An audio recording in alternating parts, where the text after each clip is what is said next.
রান্না আমার কাছে শুধু একটা কাজ না, এটা আমার ভালো লাগা, আমার শান্তি। যখন মন খারাপ থাকে অথবা সময় পাই না কিছু ভাবার, তখন কিচেনে ঢুকে যাই। রান্না করতে করতে মনটা হালকা লাগে, অনেক শান্তি পাই। অনেকেই হয়তো বোঝে না, কিন্তু যারা রান্না ভালোবাসে তারা জানে একটা প্লেট সাজানো খাবারে কতটা মায়া, যত্ন আর ভালোবাসা লুকিয়ে থাকে। আমি চেষ্টা করি আমার মতো করে কিছু বানাতে। ভুল ত্রুটি হতেই পারে, কারণ আমি তো কোনো শেফ না, শুধু একজন সাধারণ মানুষ যে ভালোবাসে রান্না করতে।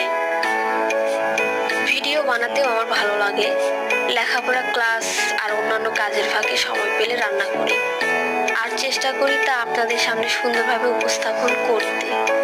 জানি না সঠিকভাবে পারছি কিনা, তবে আপনাদের সাপোর্ট থাকলে অনেক দূর যেতে পারবো।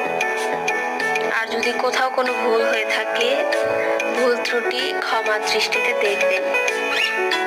আপনাদের ভালোবাসা আর পাশে থাকা আমার জন্য অনেক বড় একটা পাওয়া।